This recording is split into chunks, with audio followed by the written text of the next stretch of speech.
So on this week's episode of Be More Super, the podcast, I'm super excited. I've got a social media friend who's an actor, director, producer, and a master of the two-finger push-up. Yes, the two-finger push-up. And Tyler knows what I'm talking about. It's Tyler Laracca. Is that how you say your name? Have I said it right? Yes. It's I always say it's Morocco with an L. Laracca. You got it, bud. Excellent. And also, you're a podcast host extraordinaire with your wonderful show that we're going to talk about in a short time. But literally, you've got your fingers in all the pies, as they say. You know, not only are you acting, directing, producing, writing, podcasting, you're doing everything. Over the last couple of years, it's been mad over here, and I'm sure it's been mad over in Colorado where you're based. I mean, what's it been like during the pandemic for a working actor through that time, and what's it like now? Have you noticed a massive shift in how the industry has changed after the pandemic?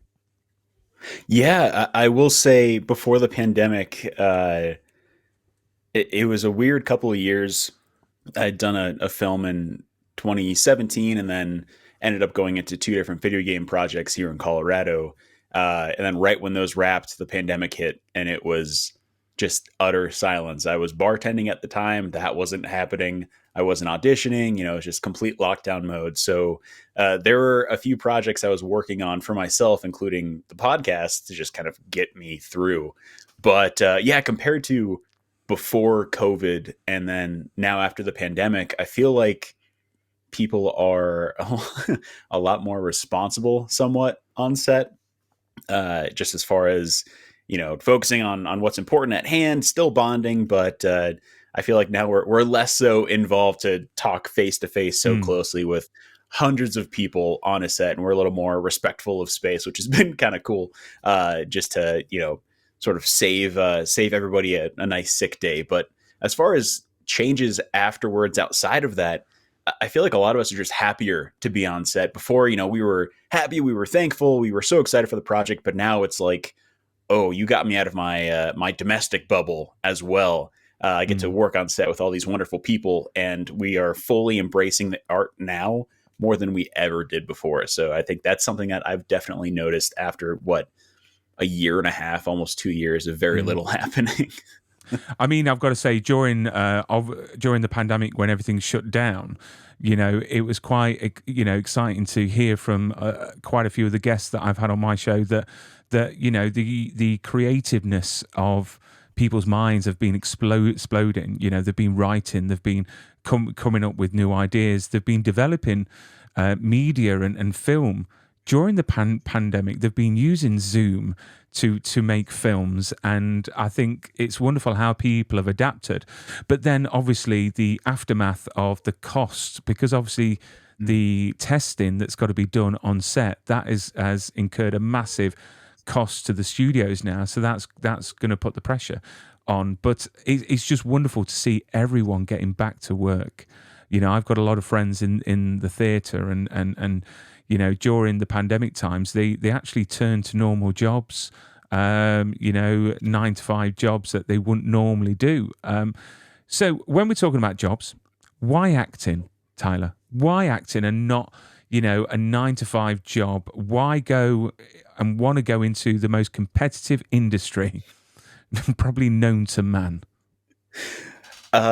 Honestly, man, I think I've talked to you about this before off recording, but I just fell into this. It was early years of college. I thought maybe I'll just keep being a personal trainer. I will, kind of build a business off of that and then sort of figure everything out afterwards. But I ended up joining the production of The Lone Ranger here in Colorado when I was 19, maybe, just as an extra. And, having gone to school for video production and just enjoying being on a set but never wanting to act, I just thought, well, this is the next best thing. I'll just hang out, see how everybody works, and, just sort of go from there. But afterwards, there was like a switch hit, where I was on set. I wasn't a PA covered in, a whole day's worth of spills and dirt and grime and accidents. I was somebody who was part of the set, in front of the camera, and it felt really good to be there, having been a fan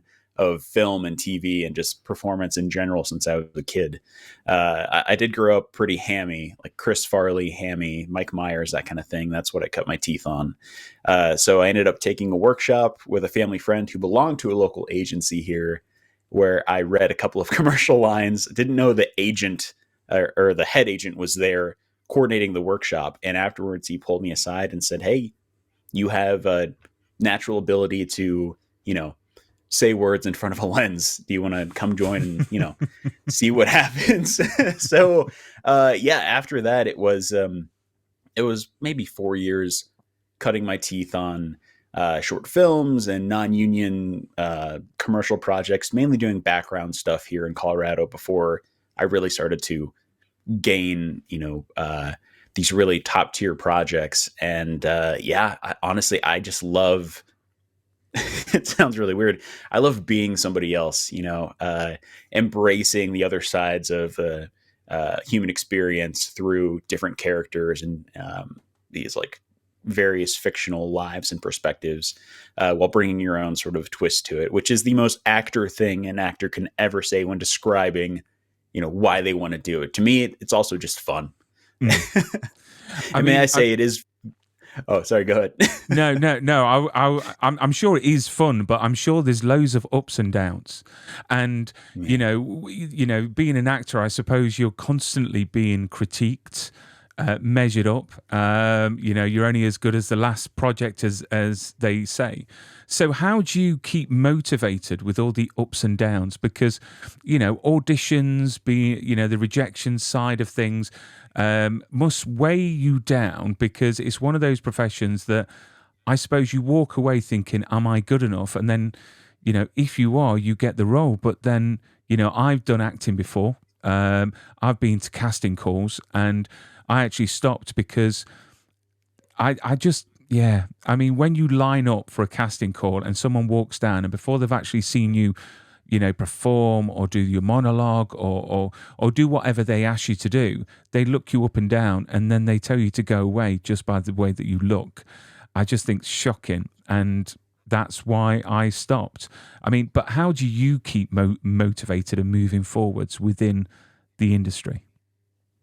Yeah, I will say those in-person auditions, and a lot of those practices have gone away since COVID. Mm-hmm. They're just now bringing that back for callbacks, which is a little bit easier. But initially, I I don't think I knew what rejection was until I started doing this. You can experience rejection in your personal life, but you've never been presented as yourself in front of a group of people who can easily say, yeah, no. So hundreds, if not thousands of rejections. It can weigh down on you, but I think if there's anything I've learned in the last few years, it's not to take that personally, and to, just know that, hey, this part is meant for somebody. It may not be you, but that doesn't mean that you are the issue or you are the problem or you're not good enough. I have experienced in the last couple of years, being pinned, which is, industry term for saying, hey, they like you out of maybe 5 or 10 other folks. They're going to hold you in the mix and you are closer to being cast. Now, I've gone through that experience so many times where you're pinned and you hear nothing for weeks. So you're just kind of waiting on pins and needles. You're trying not to think about it, but it's really hard not to when they say, hey, possible guest star, possible series regular. And all you're thinking about is, I don't have to bartend for at least another 6 months if I had to do this. With those experiences, not hearing anything or then hearing months later, hey, you weren't picked. It does weigh on you quite a bit. But I think the most important part is to have other things outside of your acting career. Don't put all of your joy and all your eggs in that basket. Do other things, run a podcast, make short films, go do other things creatively that fulfill you. So you're not sitting by the phone shaking and waiting for that response, which I think is just the worst thing anybody can do. And also, I just, you mentioned the push-up thing. I'm a former overweight child. So I always enjoy just going for a workout. And oh, you did. I, going, I went there. going, it honestly, like, it helps just doing that, getting those endorphins going, boosting that serotonin, that dopamine, and just putting yourself through a ringer so you feel better about that experience and you're not thinking about anything else.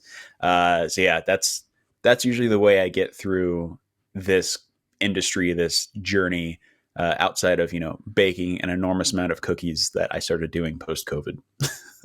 And if anyone looks on your social media, they will see the 2-finger push up, which is pretty impressive, to be fair. I would struggle with just 5-finger push-ups, to be honest. So I commend you. I really, really do. I mean, what's your plan? Obviously, we all have dreams and aspirations on what we want to achieve in life. So 2 questions. How do you measure success? And then what is your life plan? What do you want to achieve, and how do you want to be remembered within the industry? Yeah, as far as measuring success, I think before I measured it based off of resume credits, what you've been doing, the level of legitimacy for said projects. But recently, I've thought of it more as just overall experiences. I've found more success joining a local acting studio for the last 2 years, and just making material with my friends and bonding over our journey itself, instead of just, hey, I did this TV show that's, a temporary amount of success that'll last me maybe 4 weeks before I start to feel like I'm a failure again, which every actor goes through. But yeah, I think for me, it's just measuring your experience and sharing your experience with a community. That is how I measure success now. Where, before, if somebody obtained a gig or booked a job over you, you may feel sore about it because it wasn't you. Not to say you were jealous, but it's just one of those, sort of self-esteem things that creatives go through. But when you're a part of a community, it doesn't matter who gets the job, as long as somebody within your group gets the job. That is an incredible amount of success. You're proud, you're happy. It's just amazing.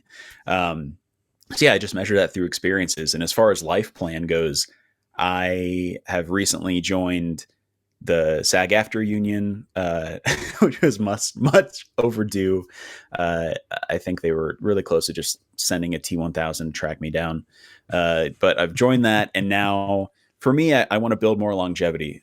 Before it was, I want to do big tentpole movies. When you're in your 20s, you're going, oh yeah, just give me the big budget movies. I want to do that. But for me, I want to keep filling different roles. I want to, pop onto different shows, maybe even be on the same show for years. But right now, my game plan is just to get as involved as I can in an enormous amount of projects that will have me, or that I fit.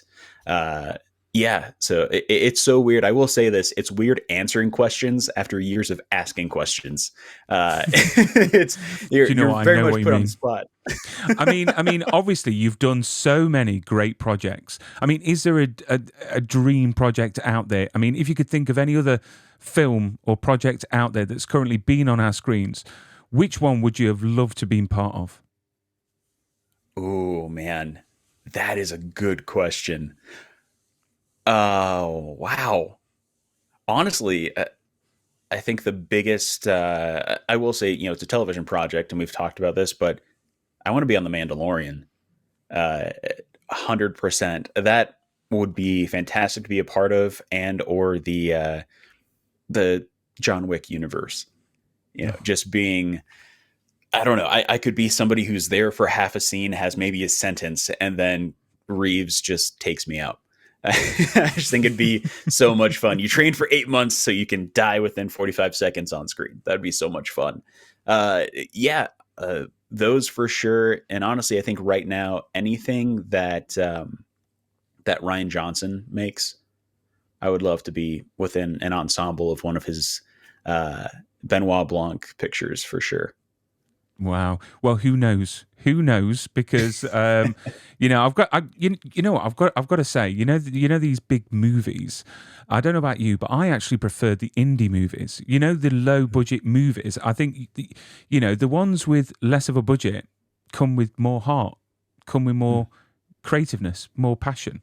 And there was a film that I've got to talk about because literally a few years ago, and that's how long we've known each other for through these podcast circles. I was watching a movie, and you know what? With the content that we've got on our screens now, we are literally flooded. We are drowning in content. Literally, you turn on Netflix, Amazon Prime, and it's just like a potluck of what you're going to watch. And I was watching this amazing movie, and me and my wife was sat there watching it, and my wife was actually enjoying it, which is a rare thing. And then who pops up on the screen? You. And I had to stop it. I said, wait a second, I know him. And she was like, no, you don't. I said, yes, I do. And the film was Wind River. And literally, I've got to say, it's probably one of the best films I've seen for a long, long time. And apparently, there's a sequel in the works, or another one based on around that. Was it a book it was based on? Am I right in saying that? Or I think it was an original story. yeah. Original story, but it's based on true events that occur on reservations, which is a huge, I mean, huge what was that issue. like to work on? Because that was Jeremy Renner, and there's loads Yeah. of great actors in there that you're playing opposite. I mean, what was that experience like? I mean, obviously, by that picture, it looked like you had a rough time. It looked like the craft services wasn't up to par, and it was pretty cold. But how was the experience from an actor's point of view? It was that was the first, I want to say, first big project I've ever been a part of. I sent in an audition, a self tape in 2015 through a really horrible laptop camera. For some reason, it got me a callback in Park City, so I drove there, did the callback, never once thinking that I would be a part of this film. When you're at a callback as an actor, it's their top tier talent that they're interested in, and they want to kind of bring in person with Taylor Sheridan, which at the time did not hit me till I left the room, who I was acting in front of. So it was a very surreal experience, having loved Taylor's work for a long time, especially as an actor, and then performing in front of him was insane. But getting the part, going to Park City, we drove 45 minutes outside of Park City just to get to the set, which is a dilapidated sort of put together of two trailers outside of base camp. And it was just an amazing experience. We went there, it was like 4 a.m. We go to our honey wagons, we go into makeup. I'm meeting Martin Sensmeyer and Takala Clifford. And next, Graham Greene, Elizabeth Olsen, Jeremy Renner, they all come through. And it was a complete out of body experience where I'm sitting in my chair, has my name on it. We're in this trailer, and I'm talking to Elizabeth about Civil War, which was going to come out soon at the time we were making it, and not getting spoilers, of course, but talking to her about being an indie actor and then moving into these big sort of tentpole movies, and trying not to chuckle because Graham Greene is telling the best jokes right before we shoot, which was always a bit of a gamble before a serious scene. And then Jeremy was nothing but the best person to learn from as a young actor. In the sequence I'm involved in, he has to hit me with a quote unquote padded snow shovel that the padding didn't really do anything. I think he hit me about 27 times. I had to just kind of sideways flip and fall into the snow. And every single time he grabbed me by the hand, made sure I was okay, and pulled me back up. I mean, this guy is incredible. As recently, especially from him, I think it was in January, being run over by a snowcat, and now he's walking 10 weeks later, which is just incredible. Working on that set, it still had a very independent feel. You talk about independent film, and everybody on the crew was very welcoming. It felt like we were all working together to make this project, especially Taylor. I mean, he had the vision. He was just a natural director with, knowing what to instruct and expect from his actors. And I was super green at the time. I had a conversation with a friend recently, or I thought, okay, a bunch of my friends have been involved in other Taylor Sheridan projects since then. What about me? Like, I was in Wind River. Well, maybe, there's a connection, but honestly, I think I was just too green at the time. I think I'm at a good place now where I can audition for his projects, and I have, to see if maybe I can make a reappearance in his universe. But it was nothing but the best experience. I have it in my closet. I should have brought it out, but on set, they brought in these Utah Film Studio hats that the film studio brought out and gave to every member of the production. I've had it since. It's my favorite hat of all time. It was insane. So when I found out there was a second Wind River coming out, I initially reached out to my reps. We haven't heard anything, but now it's shooting in Calgary. So I assume they're sticking strictly to Canadian talent, which makes sense. Which is strange, because it's normally, from many of the guests on the show, they've often talked about how difficult it is for Canadians to get work in American projects, and then vice versa. And I just find it really, really strange. I think coming from the UK, and because we've got quite a few Brits that are in the US, doing very well, but I just find it really astonishing that you've got that border difference, and that actually makes a difference on who gets parts, who gets the opportunity. Because surely if you put a self-tape in, or you want to audition, they should, in theory, say yes. Yeah, it's really funny how that's switched. There's been a few roles that I went up for, I was pinned for, maybe got a few callbacks, and at the end of the day, the actor who obtained the job is Canadian, which is just, it's awesome, like, that we're switching back and forth. But I didn't expect it at all. And then you see what they do, and there are certain traits that Canadian actors bring to an American character that you would never expect, and somehow it holds into that character so perfectly. And then, being from the US, and then if you go over and work in Canada, there's also a sensibility there that just makes everything stand out. I had the privilege of interviewing almost the entire cast of Resident Alien over the last year, and So a lot jealous. of them are So jealous. How did you get them all in one interview? Literally, it's one of my favorite shows, and to see them all in one, I was like, "What's he done to do this? What, I don't know how you achieved that. Obviously, I'm not going to ask you during the interview. We don't want any other shows getting your secrets. But no, just amazing. I'm so jealous. I really am. Oh, buddy, we're jealous of each other in the most supportive ways, because I see who you have on the show every single week, and I go, that's fantastic. How did he get that person? What happened here? And it's always a joy to listen to them. And I don't know. Obviously, we've chatted before through my podcast where I interviewed you years ago, and it's just fun to see the various switches we have for different guests we have on the show. They're all great. I do want to talk about, because I think our shows are very, very similar in the way of the guests. But before I do, obviously, you've done all your projects. I'm going to bring up some other pictures here. You've been on Young Rock, which is awesome, and then obviously Walker Independence there. Out of all these shows, which has been your most favorite time? Another question: which has got the best craft services? Which has got the best conditions? The best trailer. Which has been your favorite to work on? Ooh, that's a good question. I think right now, Walker Independence was the most fun I had.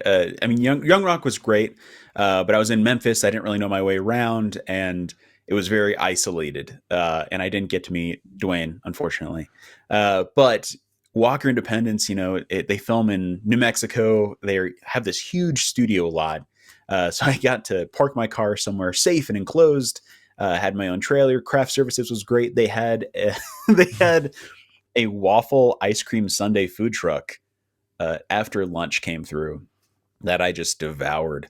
So the food was great, and the people were amazing. Everybody on that show is so welcoming. Of course, when you're a day player or somebody who's there for half the day or a couple of days, you kind of keep to yourself. You don't want to bother anybody. You want to remain professional. But being on that set, I think I was there for 14 or 15 hours straight. We were filming that scene, and it's a big boxing kind of fight club scene, and it was phenomenal. I mean, it was it was crazy hot with all the lights and everything and all the people. My voice went out by the end of the day. We were doing ADR after we wrapped the filming, and I could not yell as loudly as I could earlier in the day. But that was just a blast, being in a period getup, getting to work with people that I've loved watching for years. Matt Barr, who's one of the other fighters, not shown in the picture, but he's one of the main characters in the show. He was the sweetest person on the planet. I mean, we were just joking around in between takes. And luckily, I can say this now because the episode's been out forever. But I tore my pants 3 or 4 hours into that shoot. Completely down the back because I had to go under the boxing ropes and then get back up. So I had torn my pants, realized it. I couldn't find wardrobe or anything to safety pin it. So I went back to the honey wagon during a break, changed into, some black boxers so you wouldn't notice. And you don't notice a thing in the entire scene. Thank God. But I've been reserving that story until I had to come onto a podcast because it was hour 3. I hear a rip, and I could feel just a gentle breeze throughout the entire rest of the shoot. But yeah, Walker Independence was a blast. Well, thank goodness was so welcoming. you wear boxers. That's all I'm saying. Because there's some people out there that that go commando. So thank goodness you didn't, because that would have been probably the end of that part for you. But do you find that working on these great shows, do you ever network? Because obviously for an actor, you're seeing these other actors that have got these juicy parts. Do you ever think to yourself, do you know what? I'm going to network because I could do that. I could do that very well.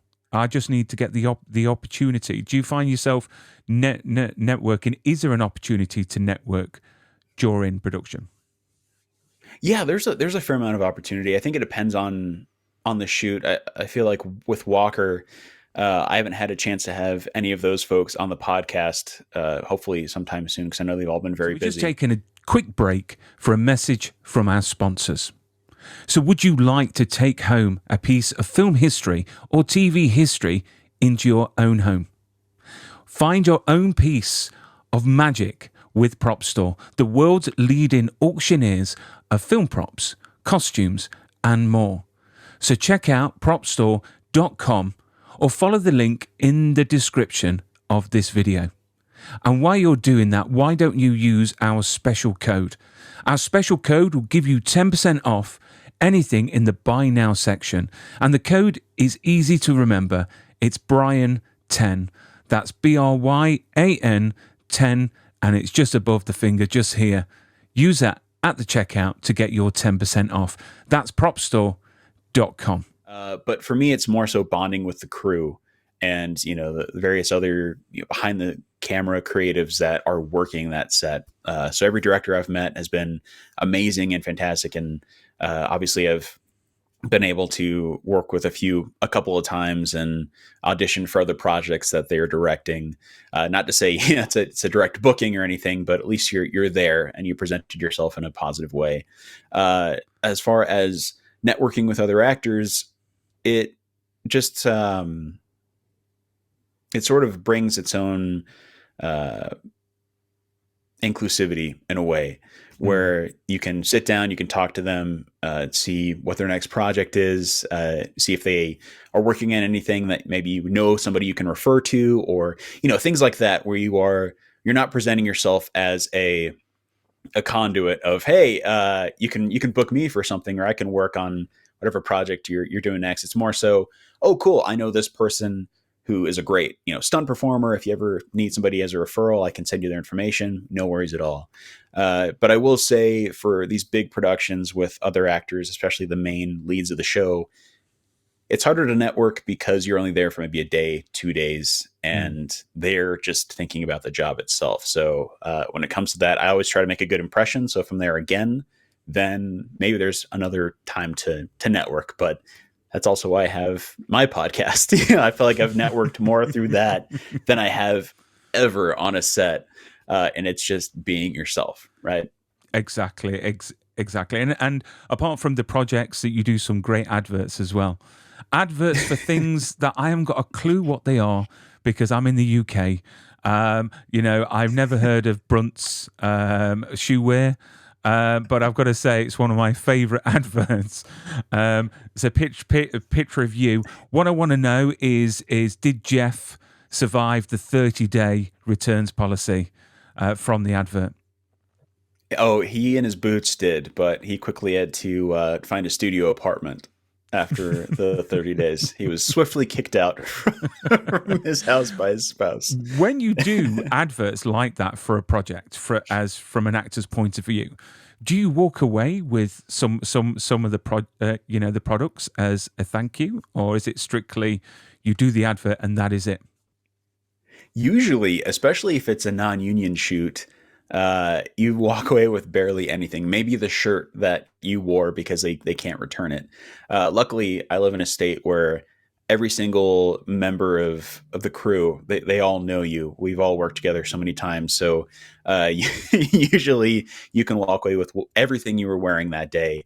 I haven't had to buy clothes in about 2 years, which is great.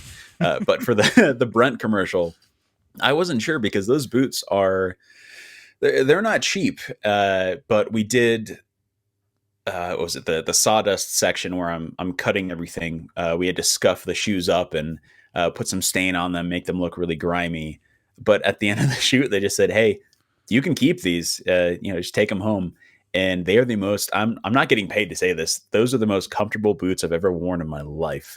So luckily, with that Do you know commercial, what? I've just got visions of you putting your feet up now on your desk, and they're there on your feet right now, because they're waterproof. No, you know what? It is a great advert. Again, people need to get onto your social media to see the advert on there because it's funny as hell. But let's talk finally about your podcast, because literally it's an awesome podcast on all podcast platforms as well as YouTube now. Is Pretend World's Real People. Do you know what? I've just forgot. I should have wore the t-shirt. I've got a t-shirt. You sent me a t-shirt. And I'm just thinking it's hung up. Do you know what? I caught my wife wearing it the other day. I was like, no, really? Can you put that back? Yeah. I said, could you put that back in my wardrobe, please? Because I'm a bit OCD with stuff. I like to keep things nice. Do you know what I mean? But tell us all about your podcast, where the idea came from, because it's just you now. And originally it was 2 and now it's 1. Mm-hmm. So tell us a bit about the show, what it's about and where it came from. Yeah. So the show really started, I want to say, during the middle of 2020, middle of lockdown, where obviously I wasn't working and just collecting unemployment and trying to figure out the next steps in my life because I didn't know what was going to happen. And while doing all of, the daily regime sort of things, working out, cooking, I listened to an enormous amount of podcasts, and it was always a celebrity talking to other celebrities about celebrity stuff, or hopefully about mental health stuff, personal stuff. And I thought, that's pretty cool. It absorbed most of my day. And then I had listened to yours, and it was the first time I listened to a podcast like that where I thought, oh, this is a normal guy talking to these pivotal figures and learning more about their career, their lives. And it just struck something in me where I thought, okay, well, I want to talk to my friends. I'm an actor who's doing non-union stuff. I've done a couple of big projects, but for the most part, there's not a whole lot of podcasts that include artist on artist conversation for those who are still working full-time jobs and trying to make acting a career. So with that inspiration, I just thought, okay, well, I have a list of 20 friends I want to talk to. If I do 20 episodes, then that's great. And my roommate at the time, Stephanie, she works in theater. She's a stage manager. So I asked her if she would want to be a guest on the show, and she just said, "How about I'm a co-host? Let's do that, and then we can share time." So we approached this joint adventure. We were coming up with names, ended up on Pretend World's Real People, just because it's something that stands out SEO wise, and just started contacting our friends. And at first, we were sharing this mic on one computer, just sitting next to each other, which is a horrible way to conduct audio, but it worked. The early episodes are a little hard to listen to, but yeah, at the I'd say at the year marker, I started to realize, well, I can reach out to other folks as well, and see if there's people who have longer resumes, or they're more world renowned, that can be on the show. And once I made that decision, man, I was reaching out probably a couple hundred emails a week at least. You know how it goes, where you're just it's a numbers game. You're just trying to get responses. You were throwing that net out to see how many fish that you catch. That's the way I look at it. It is definitely a numbers game. Yeah, because I had asked you, how did you get Jane Seymour on? Somebody who, I had an immense crush on for years, still do. She's an amazing person, an incredibly talented actress. But we had that conversation, and then once you had told me, what your approach was, I thought, okay, well, try it out and see what happens. And right now it gives my life such creative fulfillment, talking to actors, writers, directors, content creators of various popularity, and just hearing their stories and sharing their personal experiences. And it's, as within 10 minutes of interviewing somebody, there is an open dialogue that we never expect, and the episode always surprises you. So we're 140 episodes recorded now, and ongoing. So I know the next question is going to be a really hard question, but who's been sort of your favorite that really stands out, that really shocked you, that you didn't think the conversation was going to go the way that you thought it was going to go? It's a tie. I will say it's definitely a tie. I had interviewed, being a huge fan of Mike Flanagan's work, and Hill House, Bly Manor, Midnight Mass. I had sat down with Rahul Kohli of Midnight Mass for what I thought was going to be a 45-minute interview. Ended up being about 2.5 hours, after he had worked an overnight shoot, slept for 3 hours, got up. That was during the trucker protests in Canada, where they just honked their horns in downtown Vancouver all day, every day. So we recorded that, had a blast talking to him. He was just one of the most humble and well-spoken guests I've ever had on the show, by far. That, and then tied with that, is my various conversations with Ruby Modine, of Happy Death Day and Wrong Turn. I honestly went into the interview, the first one, thinking, okay, it's just going to be a regular interview, get 45 minutes and go from there. But we became such quick friends. It was just a complete joy talking to her, hearing more about her story, knowing her father is Matthew Modine of, recently Stranger Things, and getting into, her music, her acting, and just her life in general. So those two are really tied, because Rahul Kohli I look up to as an actor, and Ruby Modine has become, one of my networking buddies that I did not expect. I mean, we text from time to time and just send each other random gifts and just goofy stuff. So yeah, I'd say those two interviews for sure. Not to say the rest aren't absolutely phenomenal, but as far as let's backpedal. Do you know what? It's funny you say Midnight Mass. Such an amazing show. It really, really, really was. I interviewed someone from Midnight Mass, and I'm so jealous that you can remember names. I am so bad with names. It's unbelievable. He played the guy with the big beard, and I forgot his name now. I'm trying to look now to see. Is it Robert Longstreet? No, it's. To be honest, I really enjoyed chatting with him, because he's never done a podcast interview. His name's Matt Bidell. Oh yes, yeah. Okay, yeah. I remember that interview. Yeah. And it was his first ever podcast interview. But you know what? Midnight Mass, just an amazing, amazing show. I mean, what I like about your show as well is that there are shows out there that literally interview anyone and everyone. Literally, they take part, and what it's quite nice to see is that we've spoken about this off, recording in the past over the time that we've known each other. That the fact that us in the UK, we can't get, we can't be part of these press junkets for these shows, on Disney Plus and Paramount and all that jazz. But the fact that you are based in the US and you've got the ability to take part in all these press junkets, but you're not. But what I like is that the fact that you are getting such interesting guests that, long form conversation, I just think is fantastic. I mean, how do you choose your guests now? Because obviously you started off with your list of 20, as you said, but what do you go out for in terms of a guest that you want to interview? Is it because you like their work, or you know that they're going to be interesting? It's a little bit of both, honestly. I think now, it is still a numbers game, seeing who would be interested to come on and who's willing to sort of bare their soul for 45 minutes to an hour. But now for me, I watch a lot of movies and television when I can, and I have a thing for acknowledging performances and remembering names. So if I see somebody, I have somebody coming up who's one of the main characters in Animal Control, a new show that's on Hulu, I think Fox as well. But seeing them and just thinking, I wonder what their story is. I want to email them and see if they're interested.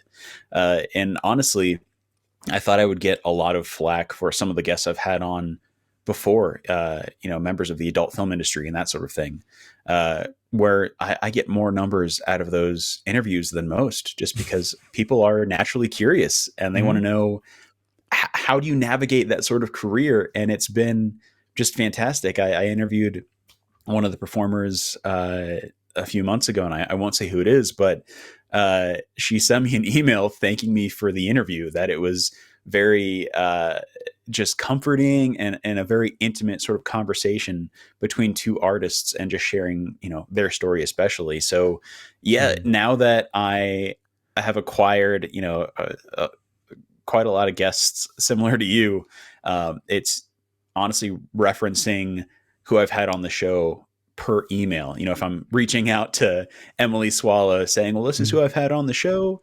if that piques your interest, or if that gains some level of acknowledgement from you, would love to talk to your client for sure. Honestly, picking guests as of this moment, it really just comes down to, are they available, and are they going to be interesting to talk to? Because if it's treated as a press junket, as you know, you don't get a whole lot more out of them outside of maybe a 20-second response. No, I mean, I've done one interview that was, I had, I think, 10 minutes with them, and it was for an Australian actress called Crew Bolan. She's in a film. It's a wonderful film. It's like a low budget film. It's about a Dolly Parton impersonator, and it's called Seriously Red, and she plays the main character of Dolly. And I mean, don't get me wrong, I enjoyed it, but I asked her 4 or 5 questions, and that was it. And I just wanted more. I really wanted more. But that's all I had. But the one thing I like about your show is that the fact that it's a relaxed format. You see these shows out there that are very, in your face, and sort of, I like how yours is very much like a fireside chat. Do you know what I mean? It's like a relaxed chat, and it's not all stuff like that. Do you know what I mean? Or and all this fanfare. It's nice, relaxed, something that you can sit down with a nice cup of coffee, and and just listen to and unwind, which is really nice. But if you had a dream guest, your white whale, who would it be? Who would be the one guest or guests? You can have more than one. I mean, is there a dream list somewhere that you're just going to keep on going after until you wear them down so much that they say, Tyler, okay, I'll come onto the show? Oh my God, that is such a good question. I'd say the first one that comes to mind, knowing how prolific he is, and he doesn't do really a whole lot of podcasts at all, is Alan Tudyk. Uh, he's one of my favorite actors of all time. I look up to every single role he's filled, especially Resident Alien, as you and I have talked about. Um, yeah, definitely Alan Tudyk. And I would love to get Elizabeth Olsen on the show.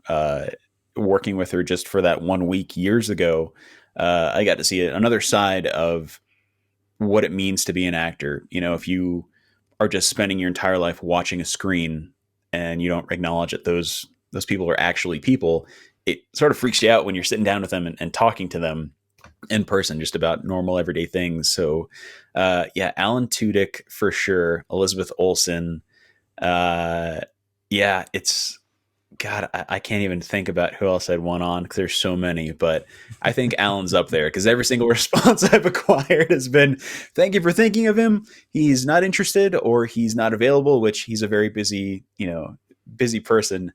Yeah, I think in the future I could see us having a chat, but it'll probably be when I have the money or budget to get a studio and fly out to LA and have him literally sit down in front of me. Do you know what? I've only done this once, but you know when you get that email back saying, unfortunately, we're going to politely pass on this occasion, but thank you on thinking of him. I used to leave those and go, oh, okay, until one day I thought I've got a 5-year-old little girl and a 9-year-old little girl, and what do kids do when you ask them no? They say why. So I sent an email saying why. Why are you politely passing? Because the thing is it because I don't have enough subscribers? Is it because, the show's not good enough? Is it because my past guests aren't good enough? I mean, what is it? Because a lot of these publicists, I don't think they actually look at these emails properly. I don't think that they see the opportunity of actually, us having these guests on for an actual honest, down to earth conversation, to show their real side. They're real people, as your slogan says, your podcast says, and they are. And who knows, Alan? I mean, to be honest, you've had the rest of the cast of Resident Alien on. I mean, there's no more cast to get on your show except for him. So you need to keep on reaching out. But no. I mean, the thing is, I'm so jealous on some of your guests, and it's going so well. I'm so looking forward to everything that you do in the future. I mean, Emily Swallow for a start. I'm so jealous because I've loved her since Supernatural days and everything like that. But I also wanted to ask, talk about, obviously you're in this acting world, and you're podcasting and you're doing other things to be creative. But when you get up to that level where you're working and you're well known, and do you think there's a lot of issues within the industry with mental health? Dealing with rejection and everything like that. And the only reason why I say this is because recently we're seeing a high profile celebrities like Ezra Miller, Jonathan Majors. I don't know if it's down to mental health with Jonathan. What he's been dropped by his publicist, his management, the recasting stuff, and rightly so if he is guilty of what he's said to have done. I mean, do you see a trend of that, of people forgetting actually they've got a sense of responsibility? I think so. And that's honestly what it's what scares me about going further up into this industry when you do have a team behind you. You do have a publicist, you have a manager, you're in very prolific projects to the point where now your personal life isn't necessarily personal anymore. People will find things at a moment's notice. And now with social media, it's, you can have a bad day at your local grocery store and it will be on TikTok within a half hour easily. I see it a lot with, or at least I see it acknowledged in the studio I'm with right now, with the I don't want to put acting into ranks because that doesn't exist, but actors who are trying to build their resume, we're trying to hone our craft and gain further projects. What I love most about the group I'm in is acknowledging the separation between art and personal life. You can put your id or your emotions into your performance, but you've got to take that out, because the second you start to correlate yourself with, maybe it's a villainous role you're portraying or somebody who's super heroic, it can, it can do some things. The human psyche is only so strong, especially when it comes to acting, because your body doesn't know the difference between a fake amount of fear and a real amount of fear. It's just, it's sending those signals. I am noticing a lot, and it's something that you and I are familiar with. Every podcast you listen to now is, have you heard about BetterHelp? So that's really as crazy as those ads are. I feel like we're acknowledging mental health more than we ever had before, especially in the performing arts. And somebody can now say, "Hey, I'm passing on this project because I need to work on myself," and instead of the media or pop culture news putting them down, they're praising them for it, because it's acknowledging that this is an important part of their life. They need to go and figure themselves out. So I am noticing that now more than ever, that treating your mental health and taking care of yourself is it's easier to do now, especially publicly, than it ever was then, because then you might have TMZ or some news medium labeling you as something or another. But when it comes to, criminal activity, that's a whole nother animal. I don't know. But it must, but it must annoy the hell out of you, being a working actor, seeing these people that are given this opportunity in these such high profile roles just be absolute idiots, off screen, and do these silly things. And then you're thinking, wait a second. I wouldn't do that. Why can't I have my shot of that?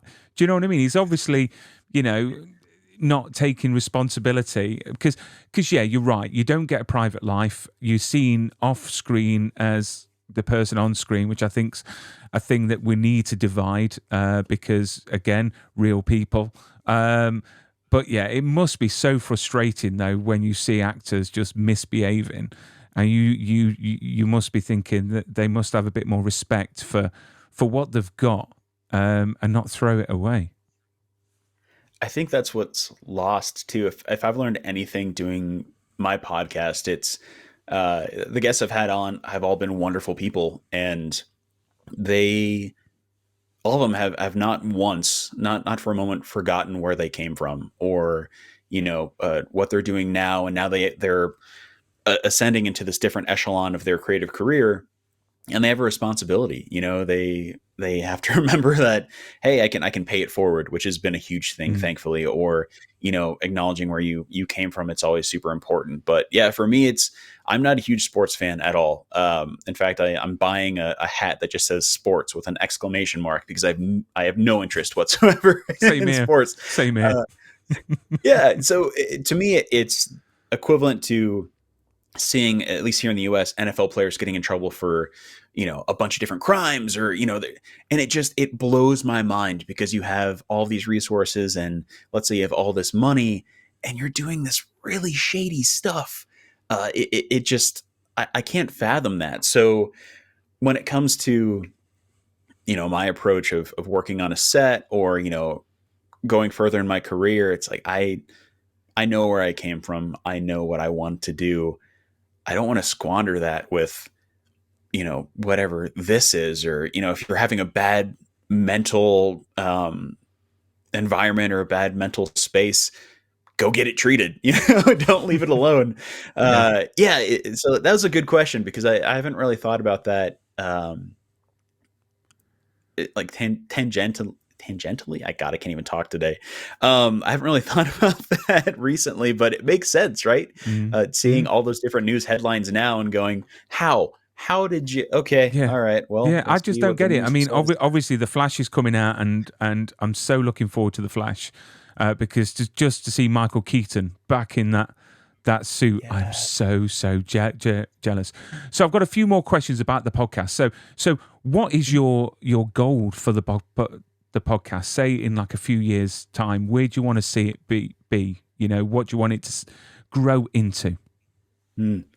Well, I would love to be a part of various press junkets while still holding on to my, sort of my core values within the podcast. But the goal right now is to just keep growing the numbers and eventually acquire studio space where I have 2 chairs where we can talk over a cup of coffee and it's filmed and edited and there's a higher production value because I feel like this show has longevity and, I'm still in contact with a lot of people I've interviewed before. So yeah, I in 5 years at least, I would love to have a studio space either in Denver or Los Angeles and interview folks in person and just, keep spreading the word about, the importance of performing arts and creativity. And, like your shirt that I had sent you a couple of years ago, I need to start making merch, man. Same here. But you know what, Tyler, I can see you on the red carpet with that microphone, literally interviewing all the stars. I really, really can. Have you got any sponsors for your show yet? Are you open for sponsors? Can people get in touch to maybe potentially be a sponsor of the show? Yeah, I don't have any sponsorship, but I'm open to it. I've been open for for a little while now, but yeah, I'm completely open to obtaining sponsorship. We were just accredited to appear at Denver Fan Expo here in late June, early July. So I'm hoping that gives us some clout, interviewing other celebrities, hopefully, and just getting on the floor and doing some in the field type reporting. And conventions in the US is so much better than conventions. Don't get me wrong, the conventions here in the UK are pretty good. But every time I see pictures and videos of conventions in the US, it just seems more open and it just seems nice. Over here, it's like a cattle market. It's like you go in and you feel like you're an animal being herded around and overcharged. But there are some amazing conventions over here. But it's my dream to go to San Diego Comic-Con one day. Oh, yes. The sponsors of my show go there every year and have a stand. And I always say to Prop Store, I say, look, fly me over and I'll work for free. I'll literally work for free. I'll buy my own food, let me be a part of it. But yeah, it's my dream. But Tyler, you've been a great guest. It's been absolutely amazing talking to you. You know what? Let's do this again. I'm looking forward to hearing, if you get Alan on. I think there should be like a social media campaign to get Alan on your show. Yes. I think we all should get behind it because we've got to support each other. Do you know what I mean? There's too many people out there that are scared to support each other because they're insecure of what they're doing. And I've just got a philosophy of do what you love, and don't worry about everything else. As long as you're enjoying it, that's all what matters. And I'm enjoying your show and everything you're doing. And I'd love to have you back on the show in the future. Oh, buddy, I need to get you back on the show as well because, as I mentioned, I've been a fan of your show since I first listened to it, and we've just kept this friendship going for the last couple of years. It's just, it was fun reading your message. I think I'd just woken up and saying, "Hey, come be on the show." What? Okay, I got to prep for this. No, man, this was an absolute blast. I love chatting with you, and I look forward to coming back on the show again. Awesome. Look after yourself. Keep safe. Stay super. You as well.